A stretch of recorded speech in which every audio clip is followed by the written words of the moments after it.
Perfect. Well, welcome everyone to our 2023 Harbor Law Department Survey Summary Insights webinar. We have an hour set aside to review the highlights of this most recent and our 20th annual Law Department Survey. The first year is Harbor with our new branding, which we'll talk more about here briefly. But we'll provide a summary of the results, share some perspective and insights from where we sit as to some of the best practices around the implications from the survey, and then close us with some remarks and some next steps. All right, so I alluded to this before, but many of you know us historically as HBR Consulting, or even back further as Hildebrandt. So this is the 20th year of the survey that's been in running, so we're excited to celebrate this significant milestone as one of the leading, if not the leading, law department data point for benchmarks and metrics for many, many years. But this is our first year as Harbor. So we rebranded over the summer. HBR Consulting combined with a couple of other companies, Wilson Allen, LAC Group, Aurora North, Younts Consulting, KP Labs, and most recently a team from Stout. But we are Harbor, so we're a group that serves the legal community. And as I said, here are the companies that came together over the last several months. So we're thrilled to have retained the homage to HBR with the Harbor name, but also launch as a brand new company, bringing together about 700 people around the globe to serve the needs of leading law departments and law firms. So you may recognize some of these here, certainly for those that have taken the survey and been clients of ours in the past, HBRs, which you perhaps have known us best for, but thrilled to have folks like KP Labs, who are workflow automation experts, join us earlier this year, as well as most recently the team from Stout, Jim and Stacy, who many of you may know, who were former colleagues of some of us as well at the Stout team, who's now joined most recently. And we're excited about continued growth of the company as we look to the future. So some brief intros. I'm Kevin Clem, the Chief Growth Officer here at Harbor. I've been working in the law department space for many, many years. And for those I haven't yet met, thank you again for joining. We're thrilled to have your participation in our annual survey and or your interest in legal metrics and benchmarks. I'm joined by two of my colleagues, and I'll let Lauren kick things off with her introduction.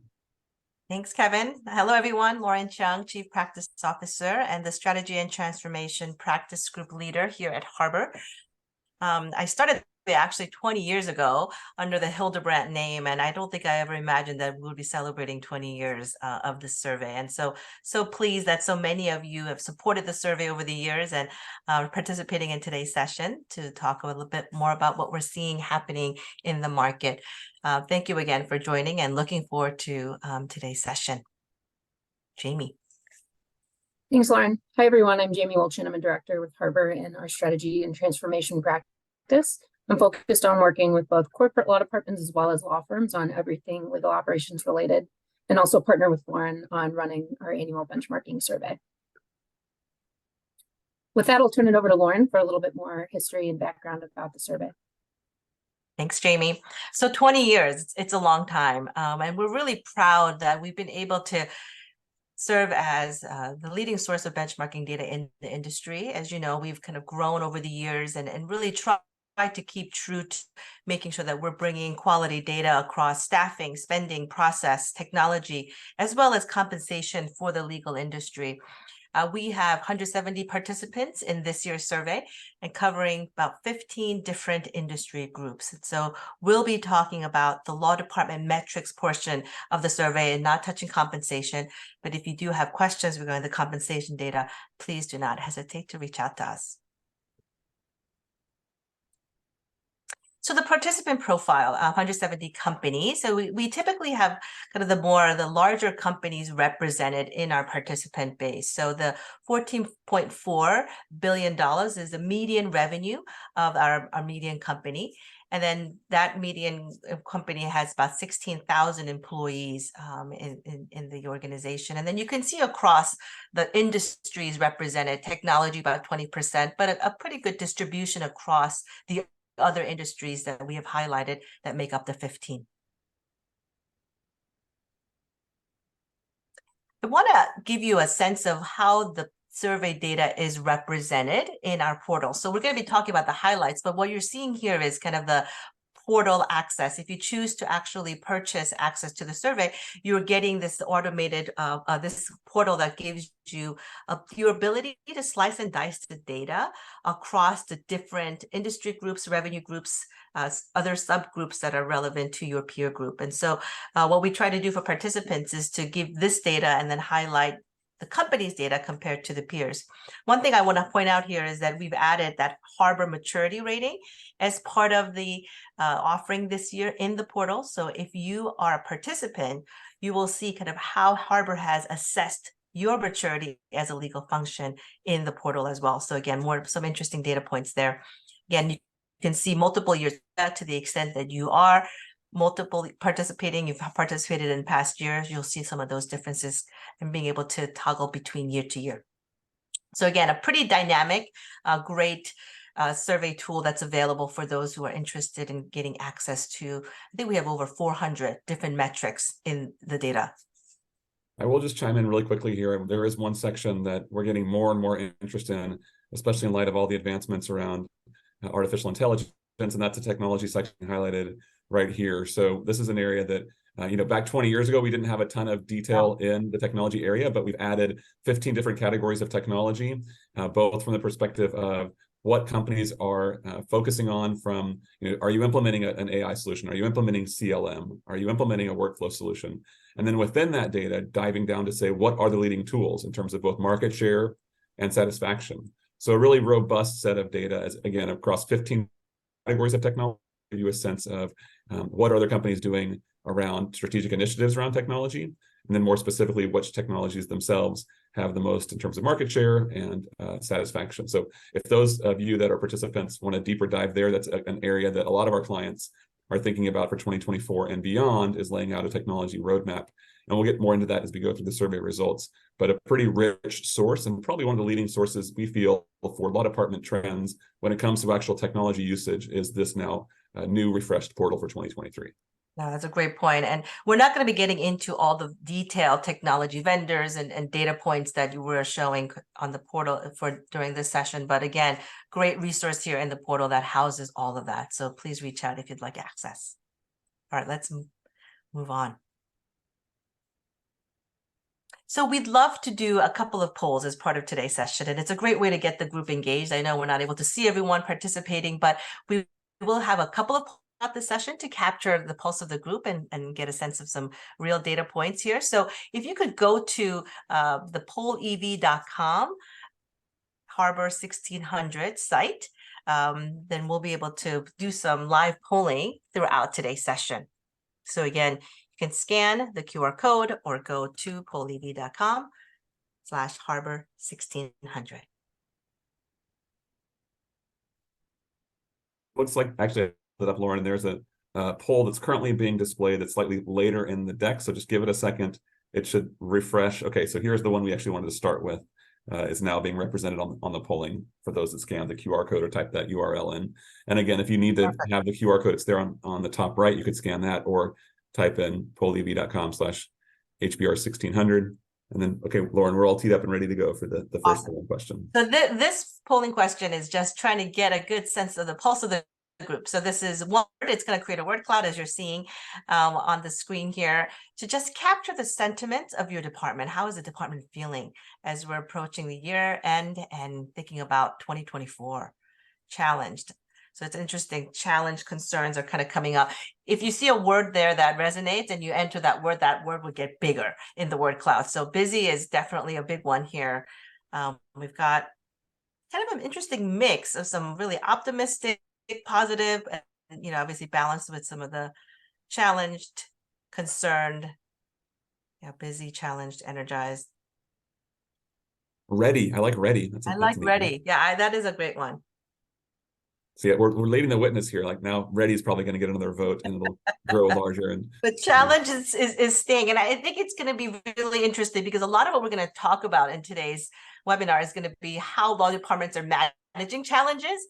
So the fact that challenged is a big word here for the group, I think, is a nice tease us up very well for some of the discussion we'll have or topics we'll be covering regarding the dynamics of the market. So again, thank you so much for participating in this, and keep your phone or device ready for some other polls throughout today's session. All right, I'm going to turn it now over to Jamie to start the data piece of today's session. Thanks, Lauren. So we're going to start to get into the results of the 2023 Law Department survey. We'll start off at a high level, looking at some growth trends we're seeing overall with the demand for legal services, how's that's translating into anticipated changes in department staffing and spending. And then we'll go into two specific focus topics later on around technology, automation, AI, as well as outside counsel management for our session here today. So to start off at the macro level, I wanted to provide some context across the departments that participated in the survey, the perception of the growth and demand for legal services. So similar to what we've seen when we do this survey annually, departments are certainly staying busy. So 80% of companies are anticipating a continued increase in overall legal demand. This number, just for reference, was 85% last year. So roughly on par, a little less. And we had no company that indicated when they looked at the whole across their department that they were getting less busy on the whole. So when we talk about, we looked at the last slide, some of the words that came up, busy, being challenged, very much see that playing into the reality of what departments are facing here today. When we dive in at the practice group level, practice area level, in terms of where we are seeing anticipated changes, and you have on here a list of top 5 areas of anticipated growth, as well as top 5 areas anticipated decrease in demand from a larger list of about 20 different subspecialty areas of the law. Consistent with what we've seen last year that tracks with the broader market, all the advances in technology and regulatory changes, things like data privacy, regulation, cybersecurity remain top of the list in terms of anticipated growth areas where legal is at the forefront of helping navigate that risk. Other areas that are top of mind right now in terms of growth continue to be in the contracts and commercial space, the department's role in managing that on behalf of the business, as well as labor and employment, more focused on kind of the human resource and personnel aspects that are behind the scenes there.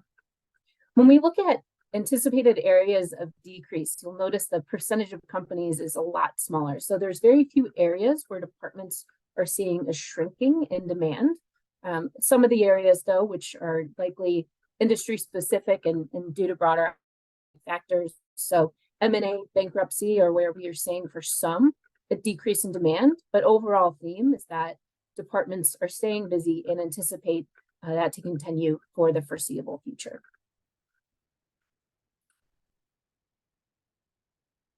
So looking at the impacts that demand are having on staffing and spending, we first wanted to start off with a peek under the hood at headcount and staffing within the department. So what that looked like in 2022 and how that is evolving and changing in 2023 in terms of expectations.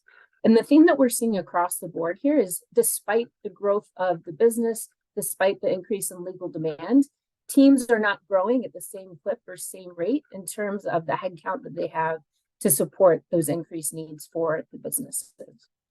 So when we look back at 2022, we did have 52% of departments indicate an increase in headcount. So the majority is still growing.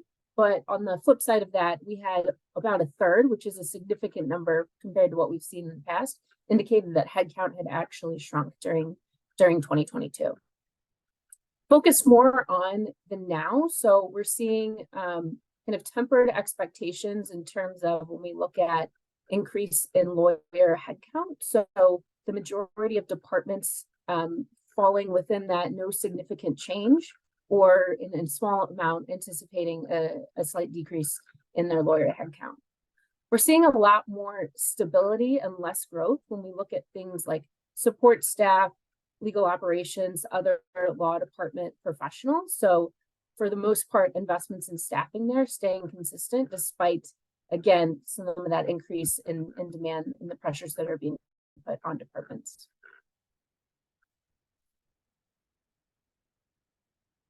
When we turn to spending, looking specifically at kind of two aspects here. So anticipated changes in inside legal spending. So this accounts for your internal department budget components such as personnel, technology, administrative overhead. We are seeing 58%, if we summed up all the increased columns there, anticipating an increase in inside legal spending. And while that's still the majority, that's down significantly from last year when we conducted the survey, where 71% were anticipating an increase in inside legal spending. So slightly tempered expectations there and pulling back on what departments have to invest in their internal resources and personnel. Outside counsel spending expectations as well. The majority of departments are looking at either modest increases in spending or no significant change there. So around 46% in total anticipating that increase in outside counsel spending, which is about the same as before. So on the whole, a slight pullback in terms of what we have in terms of internal budget and spending, and about roughly the same expectations for outside counsel spending going forward.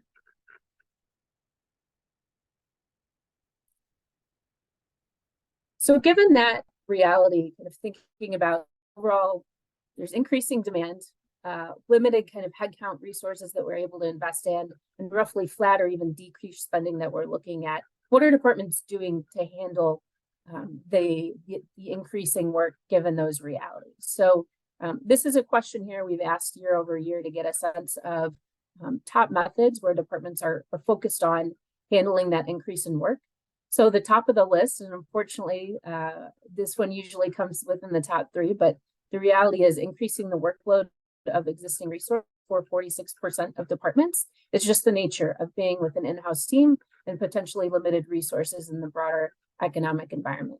Where we see departments, though, being more kind of creative and thoughtful in how can they do more or kind of the same with limited resources is when we look at things like increasing the use of current technology, which we'll dive into some examples of how departments are exploring that and thinking about that differently, as well as redistributing work to the appropriate resources. So thinking about with the internal team you have, what can you do? How can you think about the allocation of work differently to get the most out of your team? Another reality that we're seeing here, and this has been a trend now for several years, lower down on this list, so when we talk about an increase in demand, is increasing the use of outside counsel. So only 22% of departments saying that that's one of their top methods to handle that demand. We've seen consistently year over year a trend towards what can we do with our internal resources before taking that next step, having to turn to outside counsel, usually at a higher cost rate, to help manage some of that increase in workload. One thing I'd add to this slide, because this is so critical, going back to the initial sentiments of everyone being challenged and busy, it's really all about handling increasing demand. More and more we're hearing clients saying, we're not getting more budget, we're not getting more people, we need to do something different about the way that we need to handle the work because demand isn't decreasing. And so more and more, again, if hopefully you'll see from this list, most of these are all related to what we call resource optimization. It's really about how do we assess and think differently about the resources that we have. And so it's people, it's process, and it's tech. Yeah, and so those are the three elements. And we'll talk more about some different dimensions of how those elements play out in helping to address demand. But again, it's a really important focus here to say it's really not about necessarily bringing in external support to help with that as much, but really focusing on resource optimization across all of these different opportunities.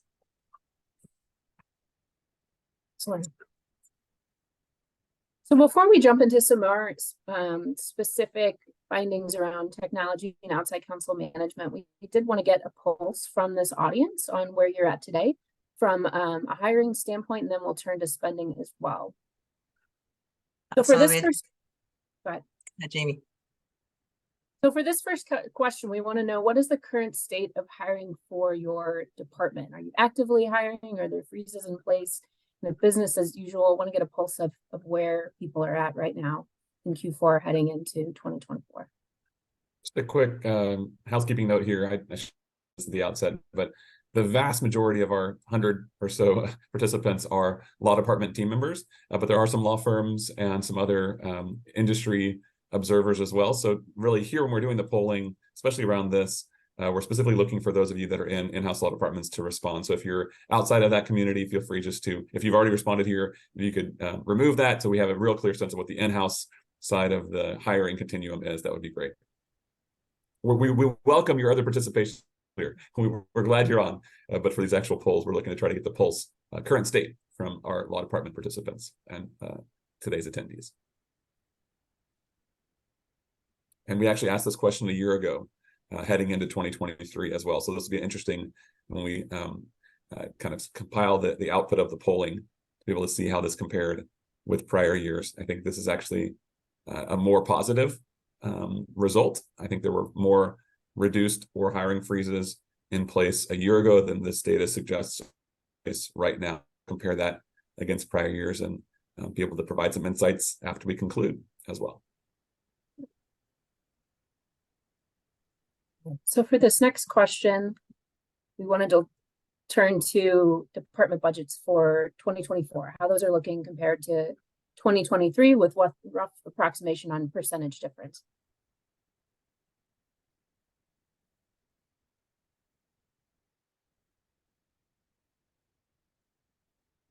Very interesting. Yeah.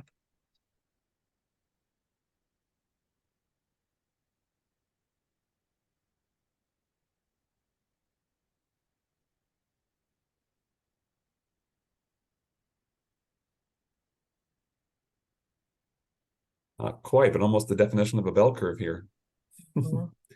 Yeah. Last year, 33% said no significant change, Mm. with more on the decrease than we're seeing here. So kind of a return to perhaps pre-COVID, or at least more of a normal state of budgets being relatively flat, with some increases as we can see here, but relative to the last couple of years where we saw a more significant portion of live polling results pointing to a decrease. This is somewhat encouraging from a comparison standpoint. And then literally 0 participants last year said that there was a 10+% increase, and we have 6% showing up that this year. So an interesting comparison relative to last year. So for those that are in that 10+% increase, with great power comes great responsibility. So spend wisely, right? Don't go chase the shiny penny of some cool AI unless you know it's actually implemented someplace else and is working. So we'll talk more about that later. But anyway, just my own Yeah, this is super interesting. PSA.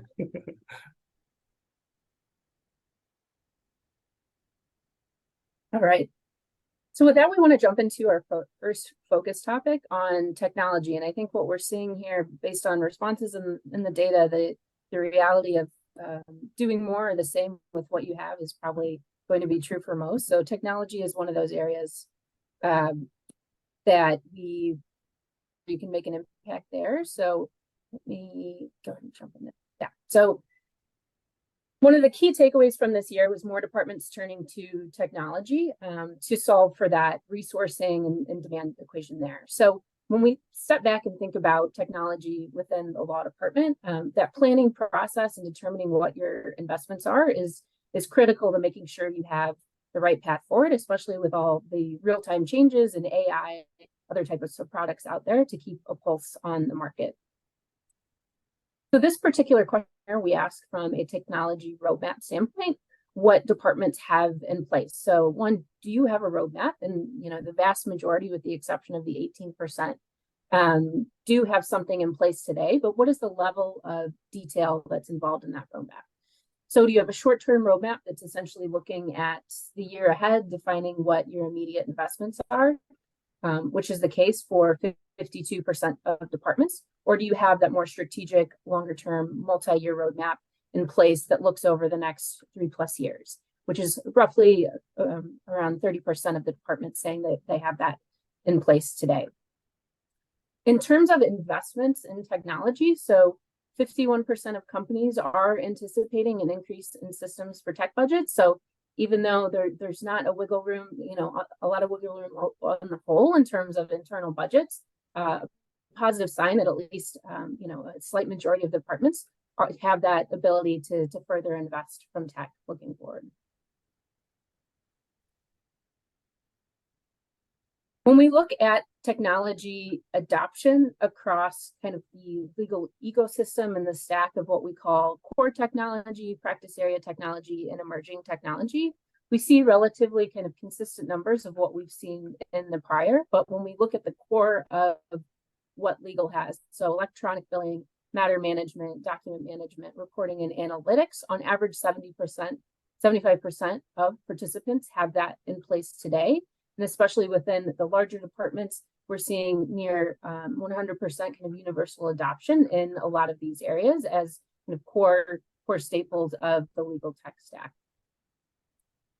63% of departments have more what we call practice area specific technology in place. So depending what's part of your broader legal portfolio, where you are there, whether it's legal hold and e-discovery, patent and trademark management, or contract management, seeing a movement towards getting those practice specific systems in place. And then from emerging tech, and this is really where we'll focus most of the conversation today on, 30% on average adoption across different elements, whether it's artificial intelligence, looking at intake, legal service requests, matter tools, workflow automation, are seeing unique and creative ways departments are investing in tech to try to more efficiently manage the work coming into the department. One thing I'll point out here that's I think very interesting is just the positioning of where reporting and analytics is today. It's kind of now in the core legal technology bucket. I would say, that has really been the case over the past couple of years, right? We're seeing kind of this rise of focus on data-driven decision making, necessarily kind of standard or core, but I think it's definitely become much more of that as law departments are focusing on data-driven decision making, making sure that they're getting real data insights to drive some of the operational changes and initiatives going forward. And so it'll be really interesting to see how some of these emergent technologies, not that long ago, reporting and analytics was kind of data analytics was part of emergent technologies, to see how those will evolve to become more core. So we are seeing law departments being much more creative and thoughtful about how do we bring some of these technologies into the core of how departments are operating. So more to come on, again, how we track some of these other technologies in the years ahead, but very interesting point about reporting and analytics to see that at the core of what legal technology is focused on. And then just one other quick comment. I mean, certainly contract management, while we designate that in the practice area specific, that's probably the hottest area, all things CLM. Any conference you go to, there's dozens and dozens of CLM vendors. So starting to see an uptick there of either companies for the first time implementing a CLM solution, or revising or revisiting what they've had, or replacing perhaps out-of-date technology. And then even thinking about specific niche players within the contracts umbrella around contract analytics or contract extraction or contract drafting. So not just seeing that a single solution is serving all CLM needs, but a lot of different entrants into the space, given the ubiquitous nature of contracting for any organization, starting to see different places in that continuum of CLM, and truth be told, artificial intelligence not as its own category of technology, but truly being embedded in tools like CLM and legal holds, which is it's been inherent in the e-discovery tools for quite some time. So we'll probably sunset artificial intelligence as its own technology category as we look to the future, because it's becoming more and more embedded in the core tools and not a category in and of itself anymore. So again, we've got a deeper slide on artificial intelligence included in the deck, but I wanted to point that out as an area that more and more law departments are looking to invest, even if it's a check the box exercise to say to the general counsel and or for the general counsel to say to the C-suite, yes, legal is doing our part on the Gen AI mandate that's been spread across the company. But we've got opinions, not for today's call, but about how to best focus on things that will actually result in return investment versus a check the box exercise to say, yes, we've done something in AI. Thanks, Kim. So on that, we wanted to look at where are we seeing some of the most movement in terms of changes in technology, what people are considering, what they're optimizing, where they're moving vendors. This speaks to a number of the topics that Kevin just touched on. But when we look at top considering or planning and implementation, with no surprise, AI was at the top of the list there, with 40% of the departments saying that was on their list of things to consider and look at over the next year. This was followed by things, legal service requests, so the concept of a legal front door, which we'll talk through the different applications there, as well as broader workflow automation. So getting smarter with getting things out of spreadsheets, getting things out of email, helping make things more efficient so that we can solve for that demand problem with overall limited resources in the department. And then where we see systems that are in place, but there's still a lot of work in evolving technology to get them to where we want them to be. So contract management, 20%, they have that in place today, but they're looking at ways to optimize workflows, optimize how they're using the system to get more out of that technology that's there today, followed by legal data analytics as well as workflow for those who have it in place. In terms of movement, so where folks have something in place today, but are looking at different types of solutions. So in the discovery and legal hold space right now is where we're seeing the most movement in terms of some changes in the market and the solutions out there that are prompting people to explore some different alternatives. And with that, we wanted to, yeah. Sorry, Jamie, just really quick. I will say, not that we entirely drive Harbor strategy based on survey results. Having said that, our last two companies that have been tucked in to the Harbor family are really supported, or our decision to bring them in is supported by this data in the fact that legal service request and workflow, the team from KP Labs, who are workflow automation experts and contract intelligence experts, as more and more companies are planning to implement that, we realized that there was a great group of resources in KP Labs that had deep expertise in that area. And then also the team that joined us recently from Stout's legal management consulting practice on a very deep bench of e-discoveries, legal holds, and e-discovery tools as you look to the right side of the slide. So it is somewhat validating to see that our strategy around rounding out the services we can provide to leading law departments is actually being supported in ways that technology both being considered for implementation and perhaps needing some support for that, or optimizing or exploring new solutions and thinking about that new landscape. Kind of validating to see that both KP Labs and the Stout teams joining the Harbor crew is supported by this technology data. So just a quick plug there for some new services that are now part of our broader suite of offerings. So with that, we did want to spotlight, when we're going to jump outside of the survey data just a little bit, but we wanted to provide some more kind of tangible examples of how departments are implementing some of this and looking at it in this areas and focusing specifically on the workflow front. And then we'll talk about AI too, what we're seeing in terms of kind of evolving use cases there. So this is, as Kevin had mentioned, we folded in Labs recently. And they are focused on all things workflow automation, but we're using this really just as an example when we talk about a legal front door and the concept of service and intake requests, seeing a movement of departments starting to explore this technology to provide a different avenue for work to come into the legal department in a more systemized manner versus just a phone call or an email or a Teams chat, but really having a centralized place to track different types of requests.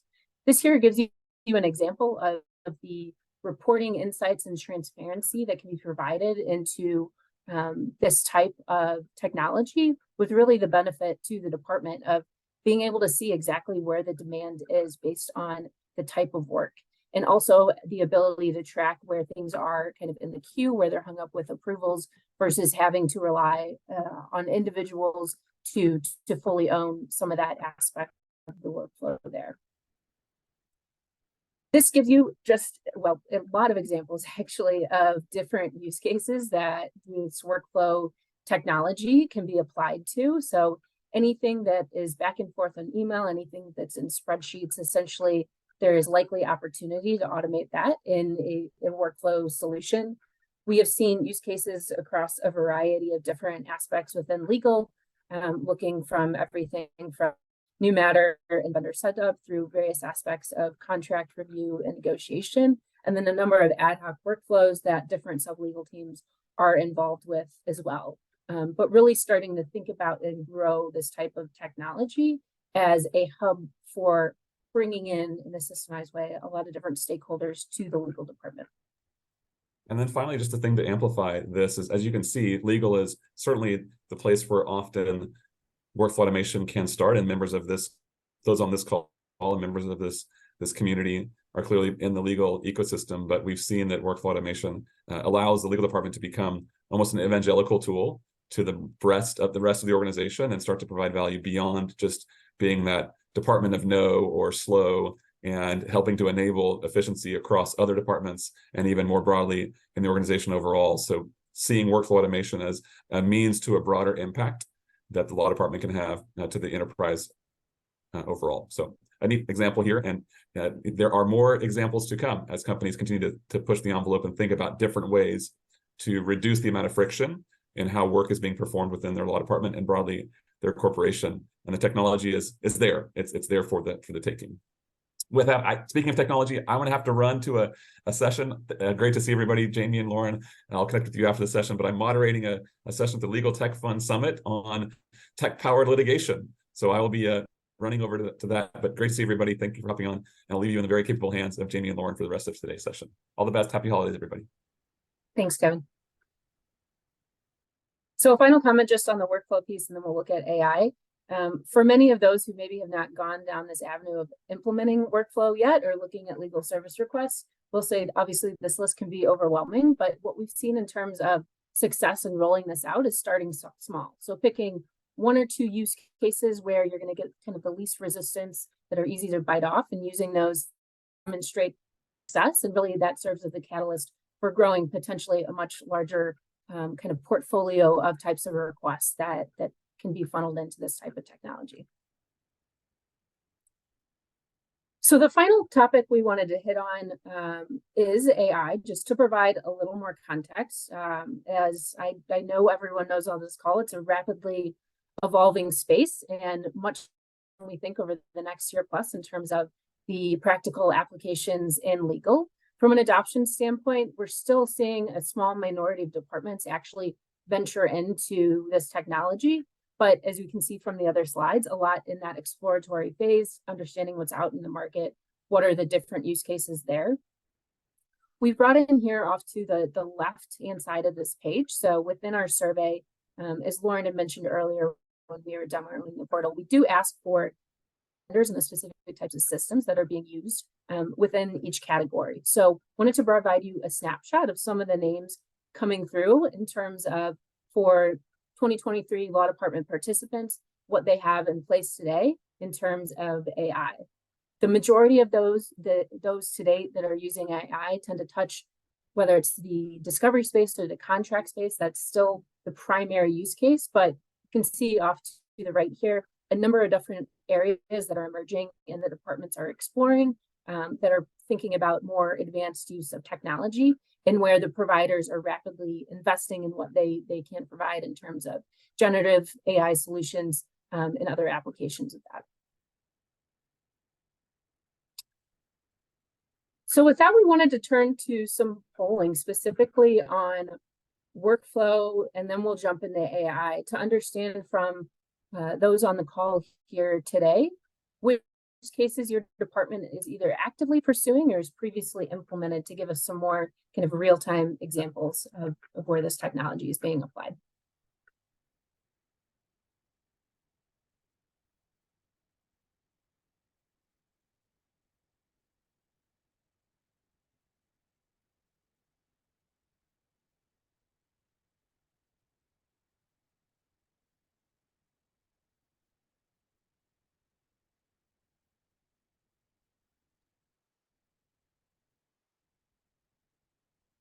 NDA, lots of NDA. That's usually a starting point for many with that. LSR, so legal service request, is that intake concept we talked about. Voice review.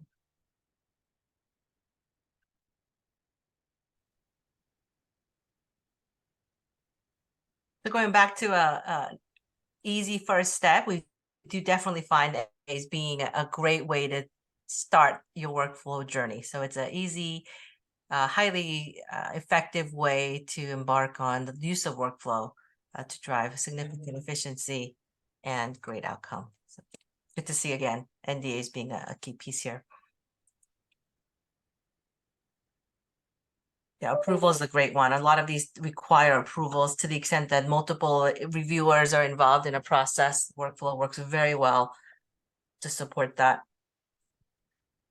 So again, it's interesting to see, as this is an emerging technology, how if we ask this in a year from now, what new things you start with something like an NDA, and how does that involve some of the more complex processes that workflow can support. So we'll definitely be tracking this and reporting back on the progress of good use cases for workflow automation.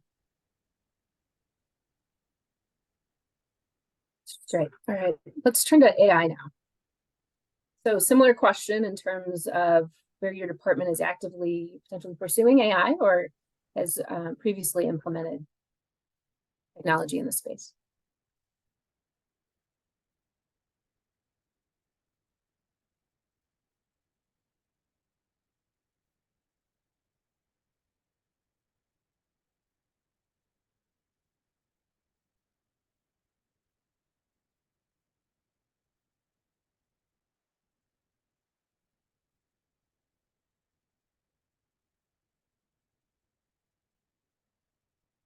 Contracts, again, being the area where we're making some significant movement there.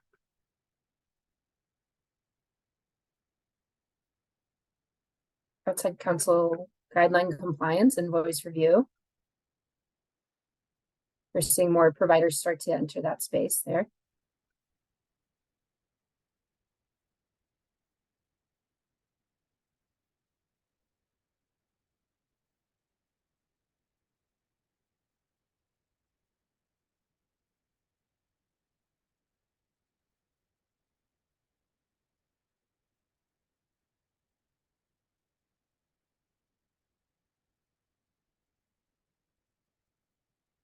Client-facing chatbot research summary. So a couple of different interesting use cases.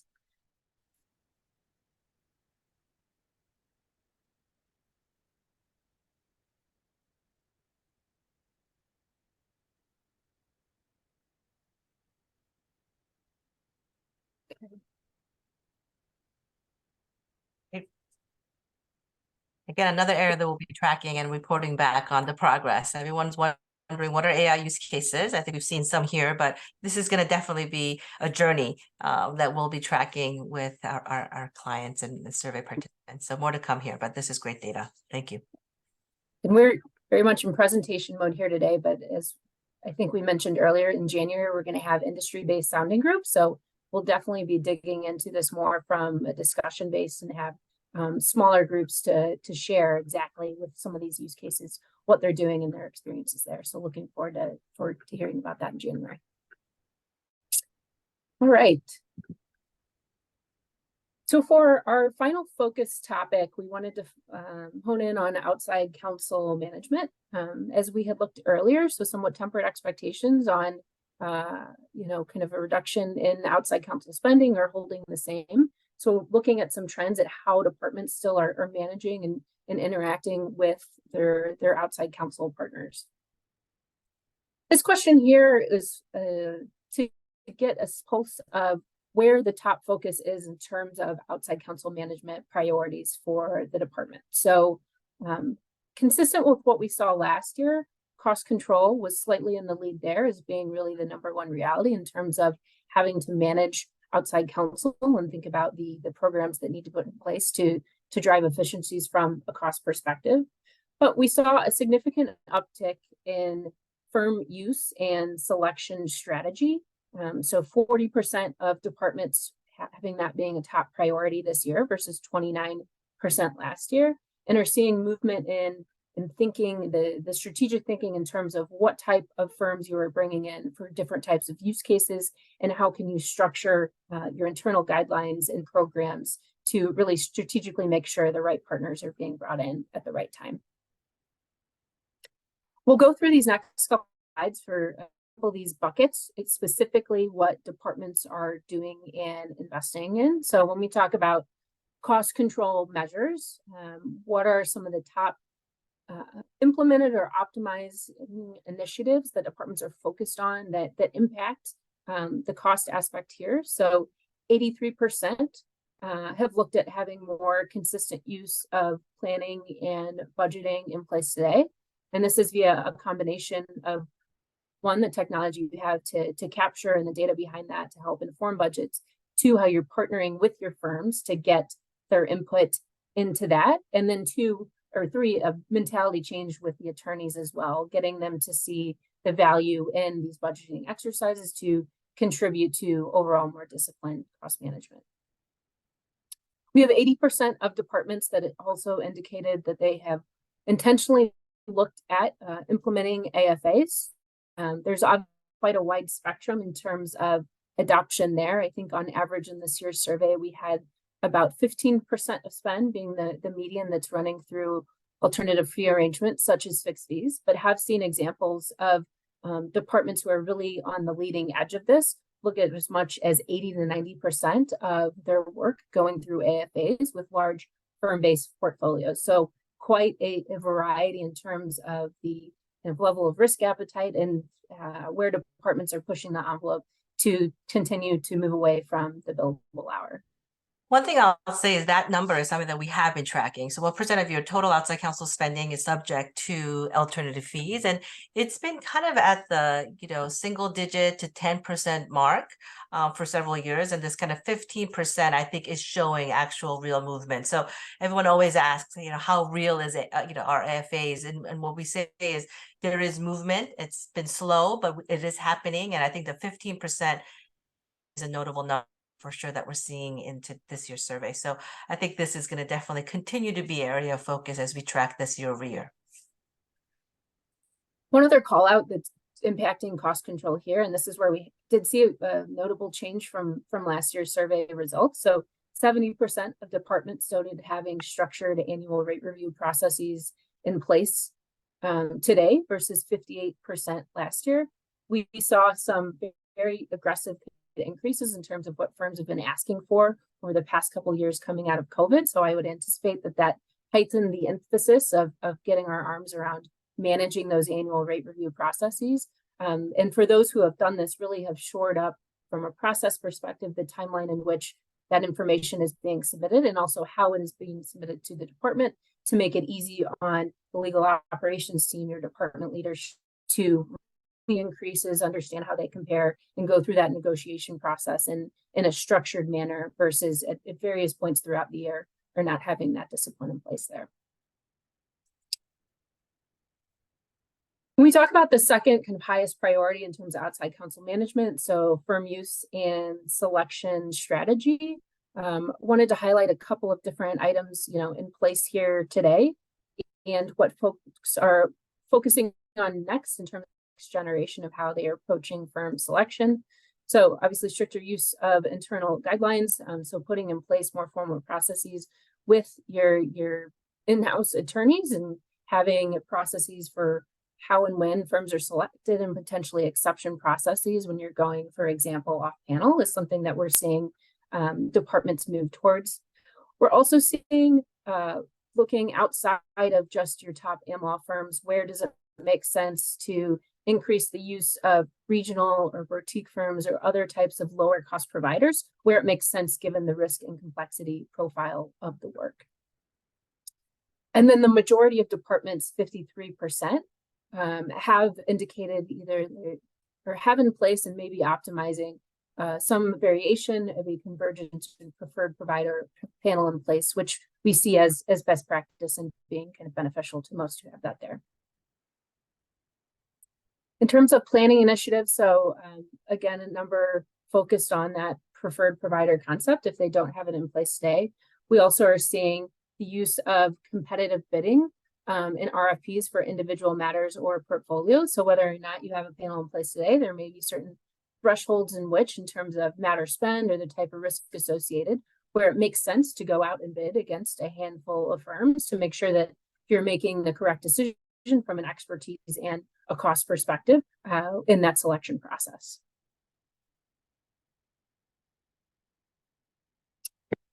And the final area we wanted to highlight was on diversity and some of the initiatives that departments are undertaking to further their DE&I goals and objectives and their partnership methods with the firms across this front.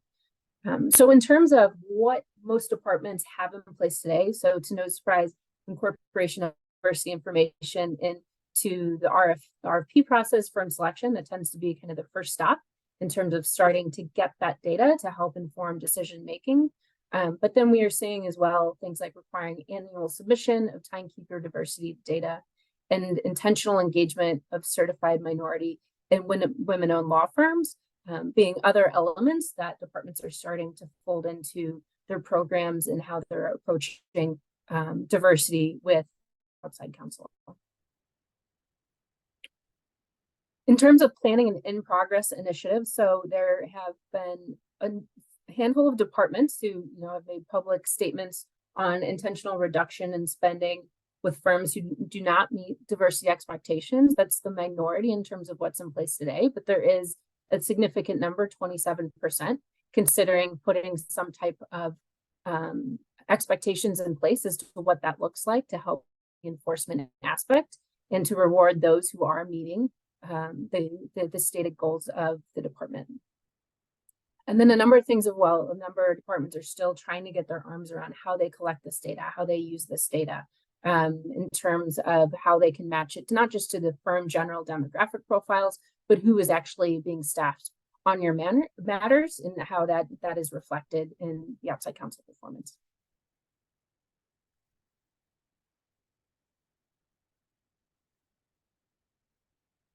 So before we get into polling and wrap here fairly shortly, we wanted to give you just, when we talk about kind of data-enabled governance in the outside counsel management space. So this is an example from a DE&I perspective. As I had mentioned, getting your arms around that data and how you use it has been a top priority for many departments. So we have looked at and worked with a number of departments who have thought about from a reporting perspective, what information do they need to see so that they can keep a pulse on their DE&I goals and incorporate that into conversations they have with their law firm partners at various points through the year.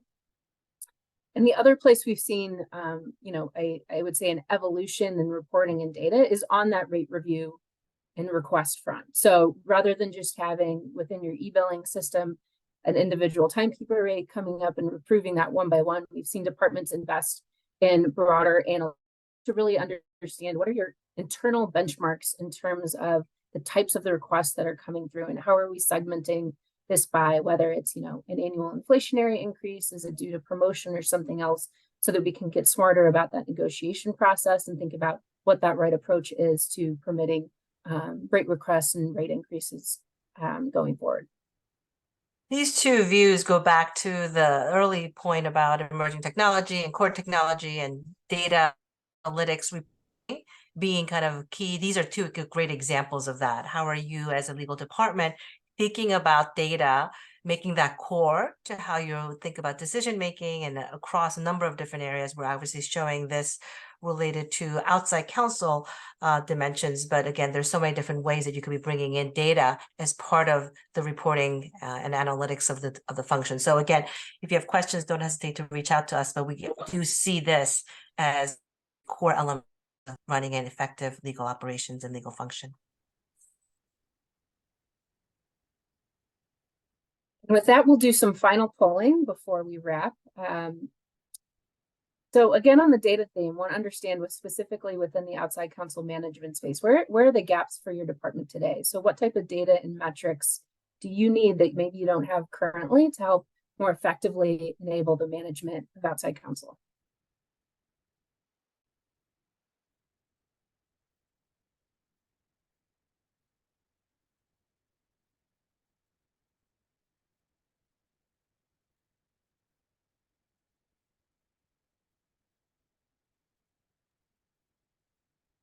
I think a lot of the legal technology tools do a good job. I think that there's been a lot of change, obviously, in the market in terms of making data available, different reporting opportunities. And again, we do see, though, different limitations that I think still impact law department's ability to track performance effectively. So really good, interesting to see what some of those gaps may be.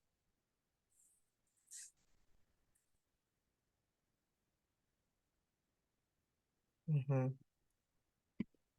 And a lot of the data analytics and reporting that we're talking about, in many instances, it sits on top of any kind of existing legal technology platform. to allow for some of these things that we're looking at here, right? The gaps that may not be readily available through standard reporting in your e-billing or matter management system. We find these analytics platforms that serve that, help to kind of mend that gap.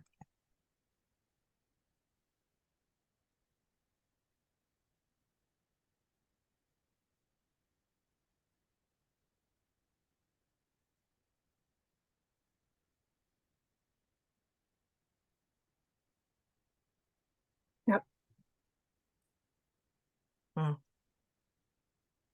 Yeah, gaps in connecting various data sources. But I mean, that I think that goes very much into this whole concept of how are you pulling, you have multiple data sources, you have multiple systems, you have so much technology with data housed in them. How are you pulling the right kinds of insights to draw the right story and help to connect the dots appropriately for those insights? So again, great point. And again, a number of these things tie to that level of visibility. Okay, great. So want to keep us on time. So we're going to save this next polling question likely for our sounding board series. And I'll turn it over to Lauren for some closing remarks. Great. Well, thank you so much for participating today. We hope that the data from the survey gave you a good glimpse of what's been happening in the market. As we think about the Harbor portal, as we showed earlier in the session, there are 400 plus metrics available, again, across these different dimensions. And so if you're interested in getting more detailed data, please reach out to us and we can talk about how we can make that portal available to you.